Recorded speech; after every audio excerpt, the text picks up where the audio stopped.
नमस्कार मित्रांनो, मी अजय पवार तुमचे स्वागत आहे माझ्या चॅनलमध्ये। तर मित्रांनो, आज अत्यंत महत्त्वाची गोष्ट मी तुमच्यासोबत शेअर करतो आहे। मित्रांनो, तुम्हाला थंबनेल पाहून समजलं असेल की मी कोणत्या टॉपिकविषयी आज तुमच्यासोबत चर्चा करणार आहे। तर मित्रांनो, तुम्हाला सांगण्यात खूप आनंद होत आहे की मुख्यमंत्री माझी बहीण लाडकी योजना, जी योजना सरकारने त्याची मुदत पण वाढवली होती, मुख्यमंत्री अजित पवार यांनी या योजनेची घोषणा केली होती आणि तुम्हाला सगळ्यांना मला सांगण्यात आनंद होत आहे की हा जो हप्ता आहे DBTनुसार DBTच्या माध्यमातून काही जणांच्या अकाउंटमध्ये ₹1 आला आहे।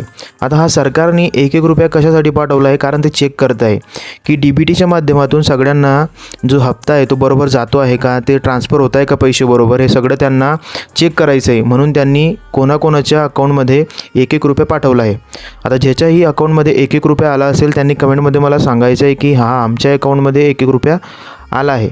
ओके, तर मित्रांनो, आता आपण आपला मेन मुद्द्यावर येऊया। मित्रांनो, जो ₹3000 जो हप्ता आहे माझी बहीण लाडकी योजनेचा, मुख्यमंत्री माझी बहीण लाडकी योजनेचा जो हप्ता आहे तो तुम्हाला 17 तारखेला येणार आहे। या महिन्याच्या 17 तारखेला तुमच्या अकाउंटमध्ये 2 महिन्याचे पैसे जमा होतील, म्हणजे ₹3000।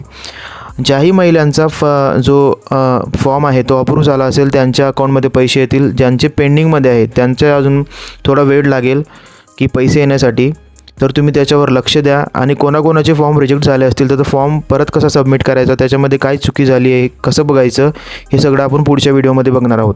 तर मित्रांनो, सांगायची गोष्ट म्हणजे काय की रक्षाबंधनच्या 2 दिवसाआधी तुम्हाला हे पैसे येतील। तर खूप खूप अभिनंदन तुम्हा सगळ्यांचं।